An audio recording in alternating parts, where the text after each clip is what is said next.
pass it off here to Mr. Lusher, and he'll go ahead and give you guys the presentation.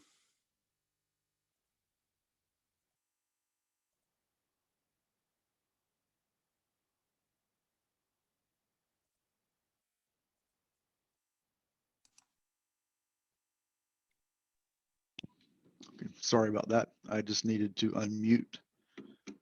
So let me try that again.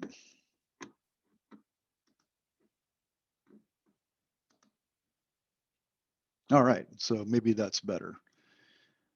Well, thank you for the invitation to present today. My name is Rick Lusher, as was mentioned already. Do y'all see? Somebody just let me know. Do you see the main screen that has the title slide on it? I can. Okay, good. Just want to make sure because I'm using two screens, so I want to make sure I've got the main slide on the correct screen. So thank you. So my name is Rick Lusher. I'm with the University of Florida and been so for about 12 years as the project manager for FAWN, which is the Florida Automated Weather Network. And to give you just a little bit of background on the program, we started in 1998 and kind of in response to the National Weather Service stopping their ag-specific forecast. And so they used to have small weather stations, mainly just thermometers, that were all over that they would go out and take readings from, and they would use those values to do minimum temperature forecasts for agriculture. And they stopped doing that, and literally the very next year, the growers were still relying on the forecast like they were before, but because they weren't using the values in these specific areas that were representative of agriculture, they completely missed the forecast. And so a lot of growers suffered a lot of damage because the temperatures got colder than they were forecasted, and the growers didn't expect that. So some of the commodity associations like Florida Fruit and Vegetable, Florida Farm Bureau, the University of Florida, and some other entities got together and they petitioned the state of Florida for some money to start a weather station network that would put weather stations in areas that were more representative of the agriculture that was going on. And so that's how FAWN got started. And it was started with about 16 weather stations that were already part of a network in Lake and Orange counties that was set up by extension agents to do monitoring in those areas. And so it kind of expanded out from there. And I'll show you a map in just a minute of the stations that we have now. So just a little bit of background on FAWN. And throughout, we're going to talk about different data products and information that we provide for growers. But I want to point out initially that we don't do any of our own forecasting. And this is the reason, because the forecasts can go all over the place and you just never know what's going to happen. And we experience a lot of that, although they do get the National Weather Service and the Hurricane Center, to use this specific example, they do a very good job of these days of forecasting hurricanes and so on. But this is many times the experience that forecasters have when they try to forecast temperatures and things like that. So we don't do any of that ourselves. We let the National Weather Service do the forecasting, and we're just the messengers of that information. And so just kind of keep that in mind as we go throughout. So I mentioned a minute ago that I would show you a map, and so this is a map of Florida that shows all of our locations, and you can see they're pretty densely packed in the middle peninsula. because again, that's kind of where we started. So we started with a good number there and we expanded out. We have them all the way from J in the far northwest panhandle, all the way down to Homestead in South Florida. And so we have 42 stations right now, and we have a fairly good representation of the state, but certainly not perfect. If you can see they're very irregularly spaced, and that's because we make more of an effort to put them where they will benefit the growers most, as opposed to just trying to have a bunch of evenly spaced weather stations all over the state. And that's because that's our mission. So we do a little bit about our operations. We do routine maintenance at our stations about every 8 weeks, every couple of months. We have a full-time field engineers and technicians that go out and they just visually inspect the stations. They clean out rain gauges. They check electronics. They clean things up. We want people to know that we're visiting the stations, and so we clean up things a little bit and mow the grass sometimes and that sort of thing.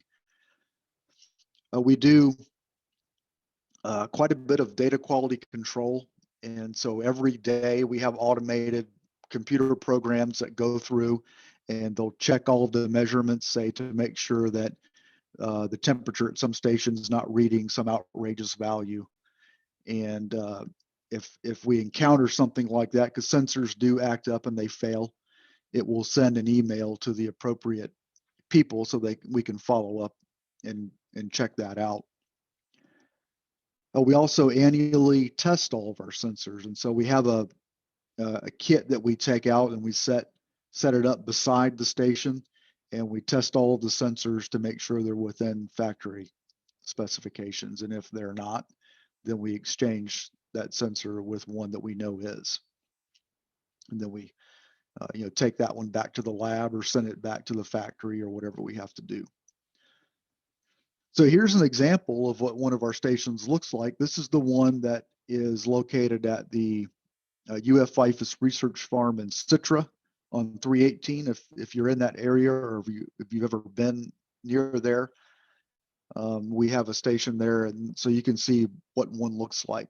It's a 30-foot tower, and we use a 30-foot tower so that we use the same siting standards that the National Weather Service uses.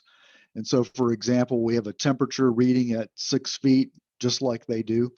We measure wind speed and direction at 30 feet, just like they do.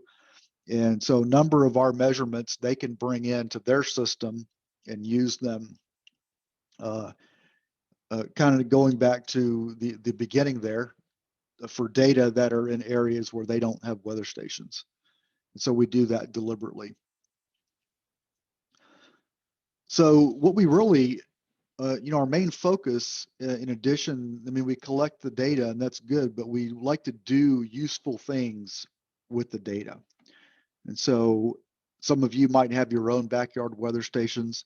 So you know that, it doesn't take a lot to be able to collect weather data and even to give the weather data to someone on the internet. And so our main focus is taking our data and doing things with the data that are useful to people. So along those lines, we provide the data and the forecasts. As I mentioned before, we provide forecasts. Probably our largest amount of work has gone into the area of cold protection. Kind of, again, going back to how we started. And so a lot of the work that we've done is in the area of cold protection. Now I'm going to show you examples of all of these things as we go along. Irrigation is another big area that we do work in. And then also in chemical application, we have a forecast tool that will show the forecasted wind speed and rainfall at each spawn site over the next few days. And that's so that a grower that might be spraying some sort of chemical on their crop can look at that tool to get an idea of how favorable the conditions are on a particular day that they're planning on going out. And that helps them out. So that's an overview of what we do. And so I'm going to go now and I'm going to show you a series of screenshots from our website that show you, number one, how to access different things, and number two, just examples of all these things that I've just mentioned, these tools that I've just mentioned. And just showing screenshots of the website is really the easiest way to do it. It shows you what the tool looks like. I'm going to show you how to access them and so on. And so I'll go into more detail basically on this list here. And then I'll give you the web address at the very end of the presentation. So don't worry about, having to write that down right now or anything like that. So moving right along, if you go to our homepage, this is what you see.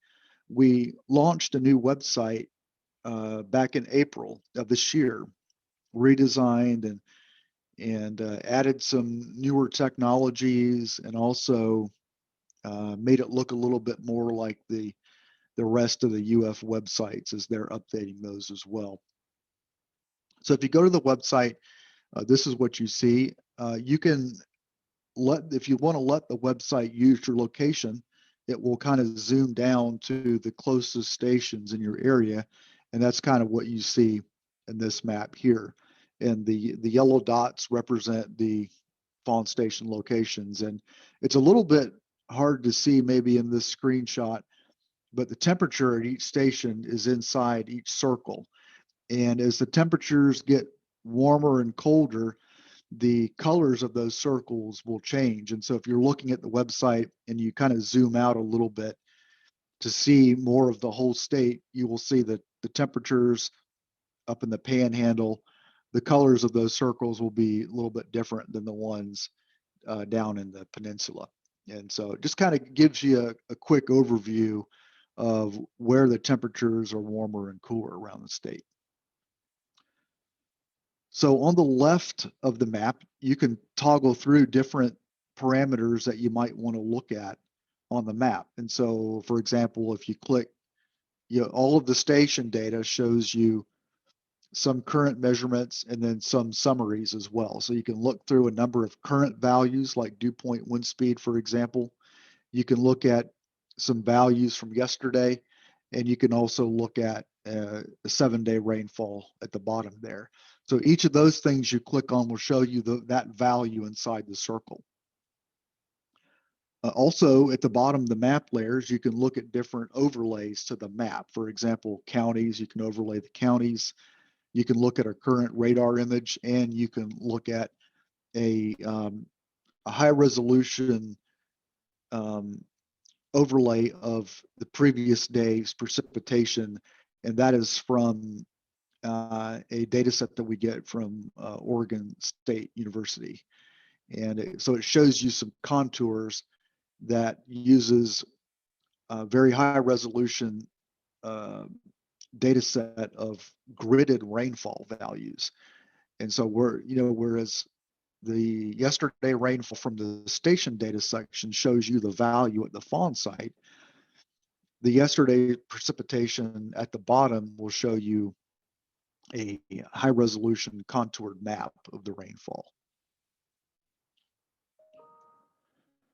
So if you scroll down to the bottom of the page, so that map I just showed you was kind of the top half of the home page.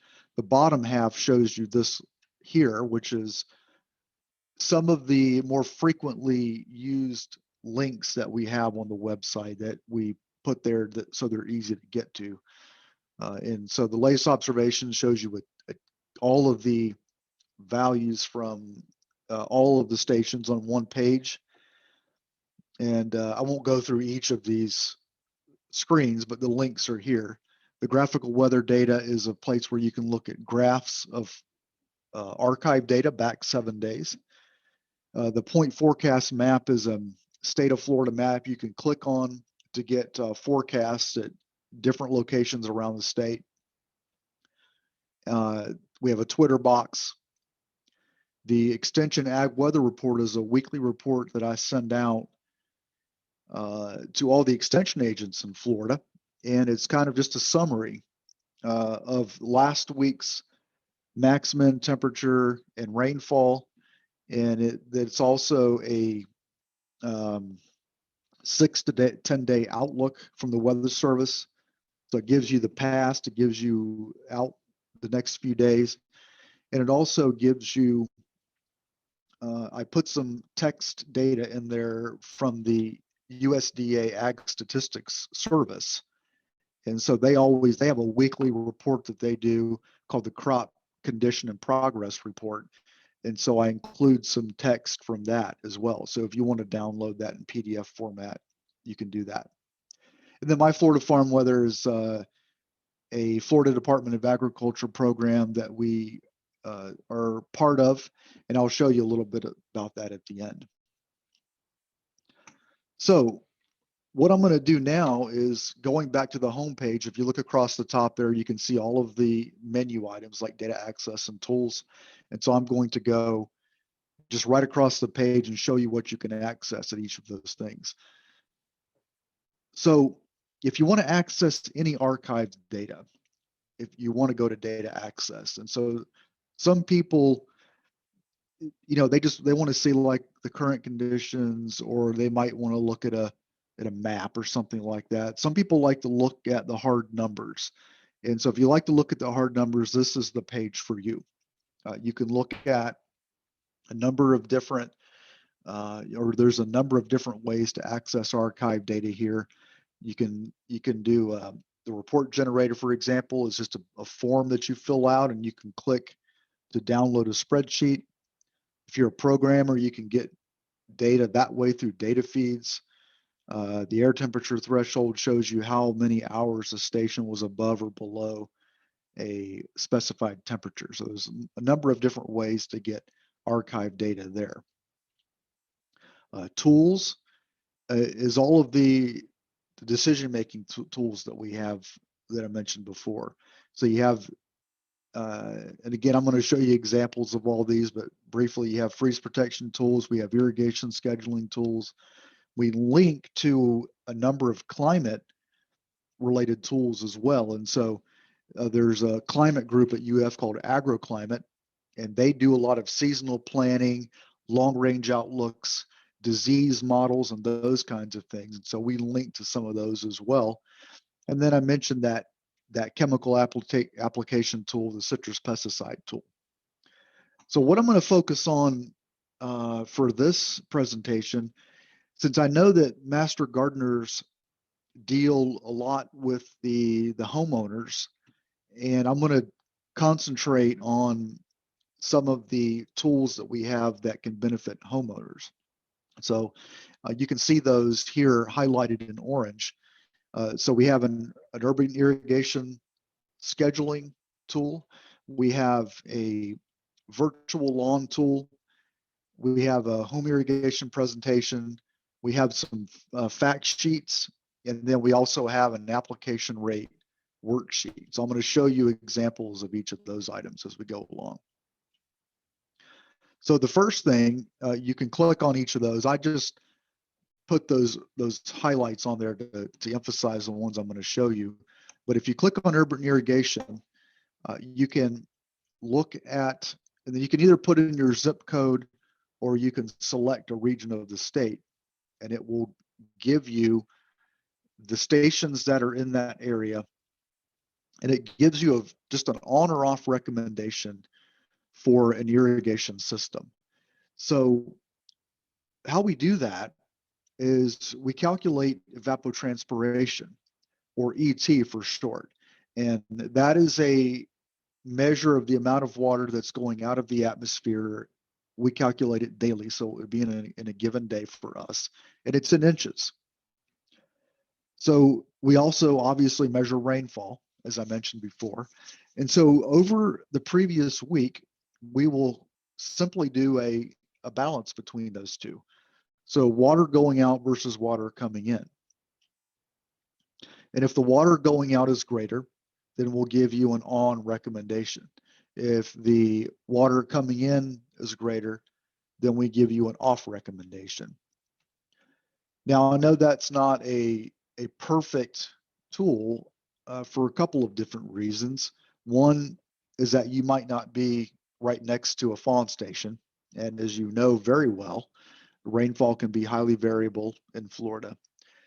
So we know that for that reason, it's not going to be perfect for everybody to look at that because it does give it to you at the fawn station. Number two, there are other things to consider when turning on your irrigation system or turning it off. So, we know that there are other things to consider. But we feel like this is a good starting point for making a decision. Uh, what we have found is that evapotranspiration doesn't vary that much over distance, whereas rainfall does, as you know. So what we recommend that people do is if you're measuring rainfall at your house, which many people do, you can look at the evapotranspiration values. And if you look here, you can see that evapotranspiration is at the top of that list. And I should have showed you that as well, but that's simply a table that shows you the daily and weekly summary of ET at each station. And if you look at that, you'll see that the values typically don't vary substantially, even across the entire state. Maybe in the hundredths of an inch, or maybe a tenth, or something like that, but not very much. Whereas rainfall can be very variable. So you can use that. Uh, you can use that ET value, and you can use your own rainfall values, or even a closer rainfall value, to kind of do your own quick calculation. And so again, this is kind of meant to be a starting point for irrigation scheduling decisions. The fact sheets are the next thing I wanted to show you on that list. And these are some very non-technical PDF documents that we created along with UF researchers to provide homeowners very quickly accessed information on irrigation systems. So you have the time clock, you have the rain shutoff sensor, you have routine system maintenance, the application rate. And then here's an example, just a screenshot of part of one of those sheets. I didn't want to put the whole thing on here because then you wouldn't have been able to see the text very well. So I just kind of cropped out a section. And so it's a 2-page document. In fact, the first page is basically just a graphic with a title. And then the second page is the actual text information. And so time clocks, it gives you just a few quick things to keep in mind for your time clock. And then again, as I mentioned, the importance of the rain shutoff sensor, how to check it to make sure that it's working okay, what to keep in mind when you're doing routine system maintenance, and the same with application rate. And then there's an example. And then at the bottom of that list is the application rate worksheet. And I'm sure that some of you all probably pretty routinely will talk to homeowners about how to, calibrate the irrigation system, or to, see how much water is being put out in each zone. And so this is a worksheet that can help you organize those calculations. Okay, so moving on, and I'll move on a little bit quicker now, because these are just kind of overviews of the rest of the system. The more menu there just shows you some extra information about fawn, like for example, how, a little bit of history. If you're interested in some of the sensors that we use and maybe how the towers are set up, the technical information shows you some of that. And then the final thing there, the freeze outlook, which is a new thing that we just added several weeks ago, is a freeze event outlook that we are working with a company called Clear Science Incorporated, which is a company that does a lot of data analysis with weather data.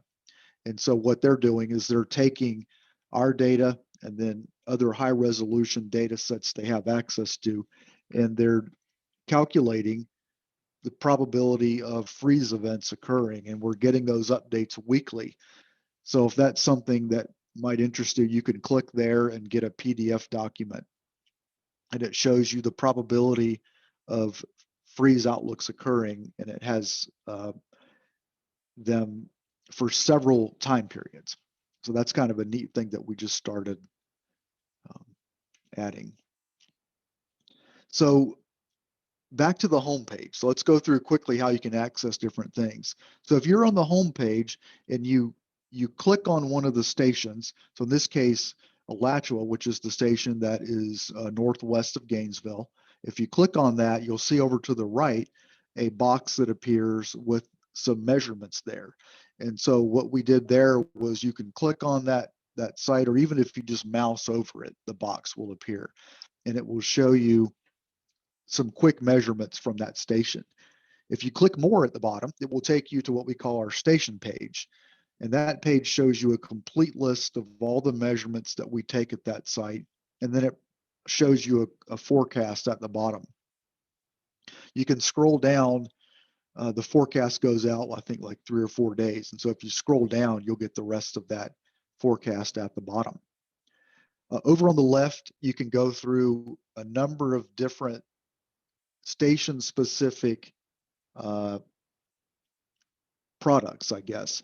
And so if you click graphical data, you can look back 7 days at several parameters from that station, including temperature, rainfall, wind speed, and I believe dew point is the other one. But you can look back 7 days and you can toggle on and off parameters that you want to see or don't want to see. The graphical data is the most widely used tool that we have on our website. And we do periodic checks to see like how many users are looking at different pages and so on. And the graphical weather data is the one that's always at the top of the list. We also provide a graphical forecast of several parameters. And again, we're bringing in the data from the National Weather Service, and you can see a list of the parameters that you can look at out 3 days on this graph. We provide advisories for the station. So we take a look at the advisories that the Weather Service is putting out. And if that, whatever, if our weather stations fall into that region, we'll post those advisories under weather advisories. And sometimes there might be more than one. So there will be some tabs across the top there if you have advisories in different categories. Chill portions is something we develop mainly for blueberry growers, and they use this for application of some of the chemicals that they apply throughout the year to that crop. And so looking at this quantity called chill portions and comparing the values from previous years, they can zero in on the ideal time during which to apply some of the chemicals that they have to apply to those plants. And there's a lot of blueberry growers in Florida, and so this is a very useful tool for them. And I mentioned cold protection, so this is a whole suite of cold protection decision-making tools, and you can scroll down and there are 4 or 5 different decision-making tools there that start with a big picture forecast that you can see here on this in this screenshot, and then it zeroes in on specific cold events that then we do calculations using our data to help the growers know that are using water for freeze protection the optimal hours that they can do that. And some informal research and anecdotal information has shown us that a grower that uses water for freeze protection, if they'll use some of these decision-making tools, they can save 2 hours of water per cold event. And so if you think about all the growers in Florida that have cold sensitive crops, and there are a lot. You wouldn't think in Florida that would be a big deal, but citrus is susceptible, blueberries are susceptible, strawberries are as well. And those are three huge crops. There are also a number of vegetables that are. So if you think, about the number of acres that are doing agriculture in Florida, and if some of those growers will take a look at some of these tools and pinpoint specific times during which to run their water, that can amount to huge savings statewide, and it can be millions of dollars. It can be billions of gallons of water potentially, and so this is some of the most important work that we do is in the area of cold protection. So we have irrigation schedulers for different crops, as I mentioned before, and you can see the tabs across the top there. And so the growers can put in specific information about their operation, and then we'll use our data, our calculations to help them develop an irrigation schedule for the next 2 weeks. And then location information at the bottom there just provides some information about that site. So moving along, the My Florida Farm Weather that I mentioned at the beginning, which was one of those links at the bottom of the homepage, is a separate program. I just have a couple of slides I want to show you here about that. It's a farm-based weather station program that we are working on with the Florida Department of Agriculture. And so basically they're helping growers establish on-farm weather stations, and then we're collecting and managing the data. And so we developed a web page for that, and you can see the different weather stations on there, including the radar. And kind of like our homepage, you can look at different parameters on there as well. And that's an example, some of the current data. And one of the neat things about this program is we developed an app for it. And so I think the app is undergoing revisions right now, so it might not be available for the iPhone. Sorry, the iPhone version is undergoing updates. I believe the Android version has been updated and is available. And so that's everybody likes to use apps, and so and it has even a newer look and feel than what you're seeing here on this screen. But it operates very much like the website. You can zoom in and out. You can, if you touch a station, it will show you the current measurements and so on. Okay, so that is an overview of fawn so far. Very briefly, some of the new things that we're working on, I want to mention briefly, is we're working on installing soil moisture sensors at our stations that will help, number one, with just simply providing better climate data, and also it will help kind of ground truth irrigation calculations. And so those are kind of the two main things. And we're fortunate enough to be part of a grant that will help us install sensors at all of our stations around the state. So we're excited about that. We're working on adding secondary rain gauges at each of our stations that will help us have better rainfall data. It seems like whenever people ask questions about our data, it's usually involving the rainfall data. And again, because I mentioned, and as you know, it's so highly variable, somebody will say, well, we got, this much at my house and your station only shows this much. And even if they're a mile down the street, that they think that the values should be closer together, but they might not be. And so we're adding secondary rain gauges at all of our stations to help us better, number one, confirm that our measurements are accurate. And we kind of feel like if we get two rain gauges that measure pretty much the exact same amount, that there's a good chance that the values are reasonable. But we'll use those to quality control each other. And so we might have one sensor if they're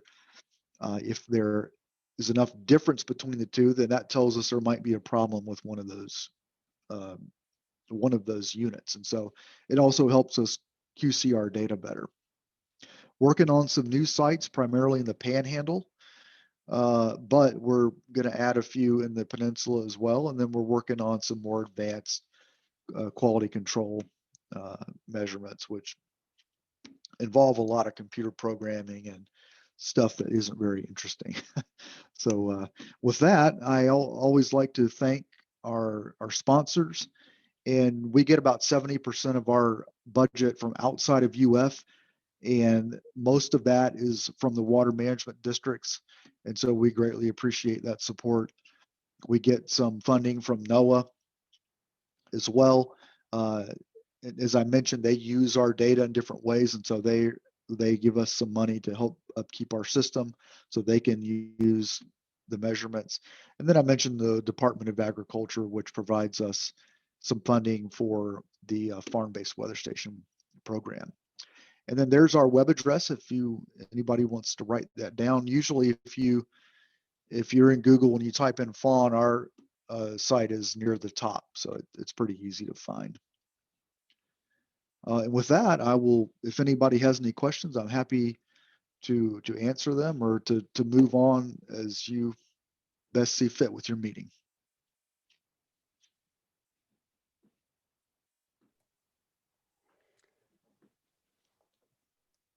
Okay. All right, we got a question here. How far back is data archived? And the question goes on to 5, 10, 20 years. Has anyone examined the long-term data that might support climate change models, specifically looking at climate zone such as 9B to determine if recent history looks at a possible future shift in that zone, in a higher zone? Does UF have an official position on climate change? Okay, so there's a lot there in that question. The first part is that we archive the data for however long the station has been in operation. And since our system has expanded over the years, we don't have, some stations will have archive data for different lengths of time. And so we do have some stations that go all the way back to the beginning, which is 98, and the data for those stations are there. But we have some stations that are 3 or 4 years old. And so obviously those stations don't go back as far. But all the data are there for as long as the station has been operating.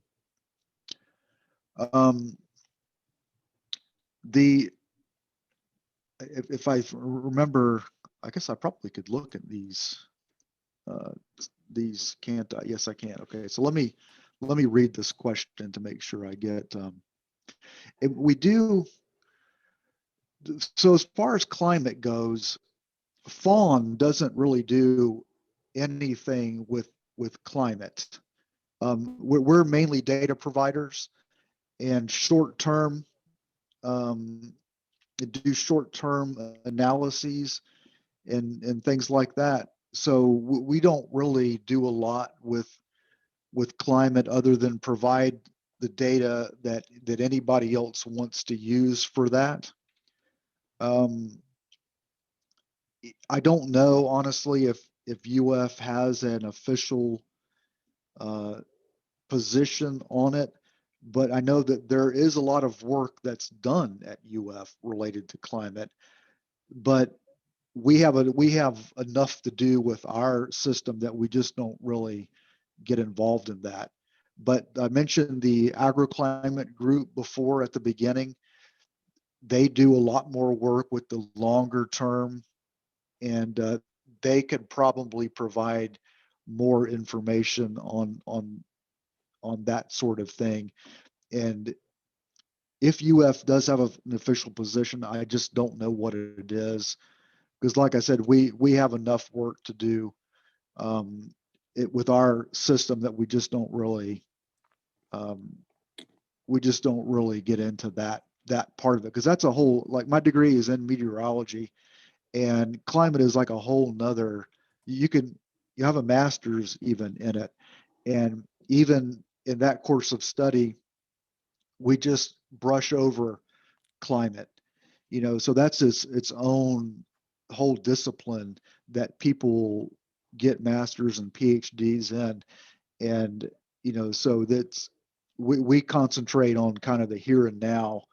And there are people that concentrate on the long term. Just our mission is just not in that area. And so we just focus on our little thing and let them focus on. So to give you the long answer to that question. So Let's see. I've got a question. I know that there are Okay. sometimes like disease models that are dependent on weather Mhm. for different crops and stuff like that. Do you guys work like at all with some of the folks that put out? I mean, I don't know if they're in the pathology department or where those Mhm. folks are, but um, and I don't like it how much you link up with different growers associations or departments at UF. How does that all work out? Yes, definitely yes to all of the above. Our data are used very widely throughout IFAS in many different ways. Researchers use our data um, very heavily, and I mentioned agroclimate. They do a number of disease models, and they use our data for those calculations. So we do work very closely with that group, and they have kind of a lot of researchers that fall into their umbrella that do disease models for different crops. And um, the link that I showed you in the menu, climate, if you click that or mouse over that, we link to some of their disease models. And so yes, we work very closely with a number of those researchers that are working on crop diseases. Okay, cool. Is there anything I don't know. I'm just working here in the plant clinic. I kind of wonder, certain Mhm. times a year we definitely have a huge uptick in certain diseases in um, for residential folks, like with turf and various plants that get like mushroom root rot, that type of thing. I don't know. Is there anything out there for disease and like and on the residential side, or is it mostly on this commercial like? At this point, it's mostly the larger crops like citrus and strawberries and blueberries and some of those um, that are published. Now, I don't know. There might be some researchers that are working in those areas. I just don't know firsthand if there are. Okay. Well, cool. Okay, you got a question here from Mark. So, how accurate are relative humidity reports? This morning, Citrus Station was reporting 100%, and Central Florida had stations reporting in the 90s. Yeah, the relative humidity reports that we provide, um, they're pretty good, and I say that because we use a very high quality sensor, and it's the type of sensor, um, the type of technology uses is such that it's either working properly or it's not working at all. And a lot of the sensor technology is like that these days. And we make an effort to use, research grade, high quality sensors. And so I'm not saying that those other reports aren't accurate, but the sometimes the station location can make a difference. And so our station at Citra, for example, is in a nice, very open area that will allow the temperatures to drop nicely right to the dew point. Um, the other stations, and I don't know where those are. They might not be in as ideal location, so maybe the relative humidity doesn't drop. The temperature can't drop quite as much to point, but ours can. So that's probably why that 100% was there. And but yes, I mean, I believe that they're very accurate, and we get feedback that supports that as well from our data users. Oh, cool. Um, all right. Was anybody else have any questions? I guess we'll go ahead and wrap up then.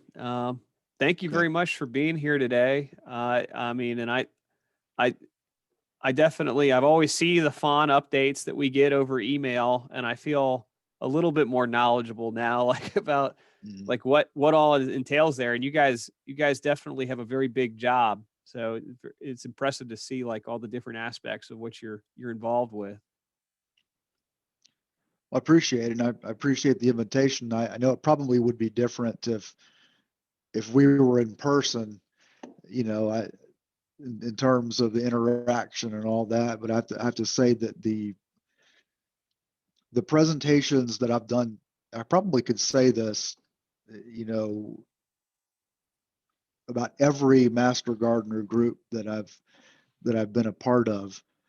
The I've never met a more enthusiastic bunch of people.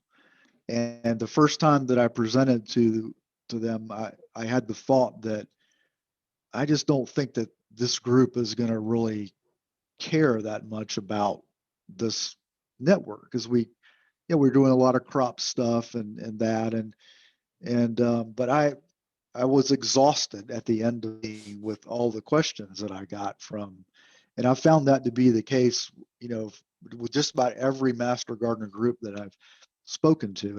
And again, I realize the virtual thing is a little bit cumbersome, but anyway, I do appreciate the invitation and appreciate your, and I do hope everybody at least stayed awake.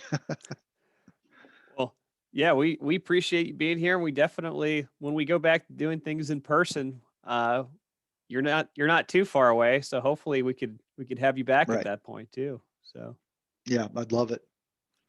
well, thank you again. I guess we'll go.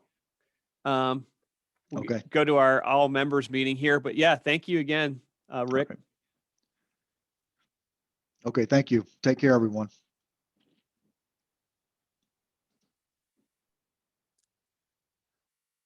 All right. So I guess we'll just go to the all members meeting, December edition. There's a lot to cover here.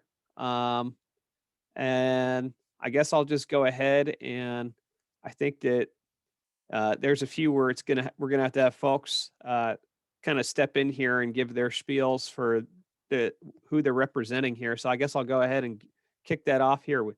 I think Jody has something with Legacy. You got anything? Let me unmute myself there. Hi, hi everybody. Can you hear me? I can Hello? hear you. Oh, okay, good. Okay, great. I only have a few words to say about the Legacy Award Committee. Officially in January, we'll be opening up the Legacy Award nominations. And I know it's Christmas time. We've had a long year. But, you know, this is something that was really important, not only to the person who's receiving the award, but also to the whole Master Gardener program, who will be recipients of what these people have done. And so just, I'm going to be writing a PH news article for January, but keep in your mind the award recipient needs to be developed and needs to have developed and implemented a significant and enduring research-based horticultural education program or process that improves the abilities of the Orange County Master Gardener program to serve Florida residents. So it's something that someone has done that we can all use to benefit the people whom we serve. And so, as I said before, we're going to be opening in January for nominations. And if you have any questions, you can contact any of the committee members, Ed Paulson, Barbara Wilson, Jeanette Pollard, Andrea Carter, Mick Lockridge, or myself, Jody Bro. And hopefully we'll have lots of nominations coming January. That's it. Thank you. Thanks, Jody. Okay. I think this is probably the big one here. That's came up lately. I guess the plant festival. We have decided to move forward with it a little bit and not do a plant festival, but still try and keep it in the public's consciousness what's going on in the spring. That like we're still around, and we want to still have some way that they're thinking of us. So we're thinking about having a virtual event, a series of seminars, basically. And I guess if Lee's here, I'll let Lee kind of take it from here. Hi there. Thank you for letting us have this time. There are a few things that we need to talk about that are timeline specific so that we can produce this program on March the 27th. So the first thing is that anybody who would like to do a presentation, demonstration, or project, we would need to have that information to the committee by 12/31/20, so the last day of December. That can be sent to me in an email or to John. Basically, what we need is your subject matter, a brief description of it, the time it's going to take to do that. We were looking at a maximum of 25 minutes. And if there's going to be any handouts or supplies that are required for the participants, we need to determine if there's things we have to mail out or if it's things that can just be sent to people online. And by the way, I'm going to send all this out in an email, so everybody will have all the details by the end of this week. Also, then what's going to happen is before January 10th, there's going to be a group that meets to go over all the topics, what you all have submitted, so that we can set the agenda. And that information will be then, we'll get a hold of all of you to say, you know, we accepted your demonstration. Can you do it at 10 o'clock? And so we want to then by the 13th, we will confirm everybody's topics and their time on the agenda so that we can get all of our information to our marketing people by the 15th, and also to get it listed so that registrants can begin to register. Then what we're going to do, depending on the topics, if there are things that need to be mailed out in the postal system, we will have to stop our registration by March the 12th in order that everybody gets their supplies by the 27th. If not, we will stop our registration on the 23rd. And then, of course, we will present on the 27th. Anything that has to be mailed out will be done so through the extension office. They said they will actually cover the cost of that. And we will be having meetings of the committee that is trying to get all this put together. We're going to be meeting at least every other week for a little bit. Our next meeting is going to be next Tuesday at 10 o'clock. I'm going to be sending an invite out to the participants. And the one big thing to remember about this, everybody always wonders about, you know, with the plant festival, the garden, the plant sale and the festival, you know, who are we really reaching? Are we getting enough people?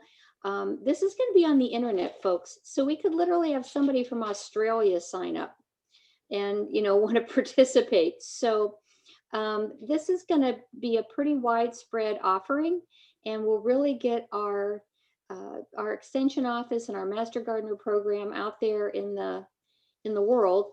And so it may not be the only one we do this year, but it's going to be our first attempt at it. We have not determined a cost yet. We are going to make sure it's cost effective so that it's not too high of a financial burden for anybody. But we will continue then this coming summer of 2021. We'll start preparing for the plant festival that we will do on March the 5th, 2022. So those of you that wanted to sort of take a retirement from the current committee until that time, that is our next date for the festival, would be March the 5th, 2022. Anything else you want me to add to that, John? Or like I say, I'll send an email out with all the specifics. I think that's it. I guess the biggest thing is, if you're interested, just make sure to try and get um, your abstract or breakdown of what you want to do to us by the 31st, and we'll shuttle you on through there. But yeah, we got a lot to get into place by the end of March. So just, but we would appreciate anybody that wants to come forward and work with us to step forward. Please, this is Dina. Hey, Dina. Hey, the idea is to reiterate a little bit what Lee was saying is to have some fun, hands-on projects where the participants can walk away with something. We're not looking so much for lectures, although there may be some subjects where a short 10, 15-minute presentation would be desirable. But this is a lot of fun, hands-on projects, active, people walking away, as I said, with something in their hands, either adult or for kids. It doesn't have to be all adult projects. It can be for kids also. I just wanted to add that 2 cents. Thank you. Cool. Thank you, Dina. Yeah, I mean, yeah, exactly. I mean, folks that are involved with gardening, that type of thing, definitely, we'd love to hear from you. And, just put your ideas out there, and we'll take a look at them, and then we'll move forward from there. I guess that wraps up everything related to the virtual event for the plant festival this year. Got a couple other things I want to cover here. The plant clinic, we still got spots open for January. As far as I can tell, I think we're going to be open all through this. It's pretty safe here. Like overall, we're not having high volumes of people make it through. And we social distance, wear masks, etc. So if you're interested in coming back in any capacity, just keep that in mind that we're here and we'd love to see you. And I'm sure the residents of Orange County that are coming in would love to see you too. So just wanted to plug the plant clinic, and a couple other things are the Master Gardener training for this next year is going to be starting in January. If you're interested in taking a refresher, please email me and Shalise to let us know, and we'll try and include you, and we'll set you up in order to take it online with the new class. We'll have you a little separate, and if you need new course material, I think there's only so much I can do for you. I can probably get you the binders, but in terms of getting books and all that, I've already had to make the orders.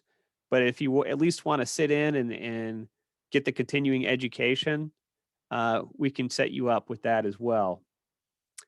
Another thing that's coming up. Hey, what's up, Dina? I'm sorry. It's Dina again. Could you send us all out the syllabus? I mean, what topics you're going to be covering when, so we'll know if we want to get a refresher. All right. We need a refresher. I'll go ahead and send an email out with that information and anything else that I need to cover here. As I know we've got a pretty good crowd here, but I'll try and let everybody else know via email as well for this. And then the other thing that's coming up is Adopt a Tree. We are going to be doing Florida Arbor Day is the 15th of January this year, and that's not very far away. I have been giving the tentative green light to go ahead and move forward with it.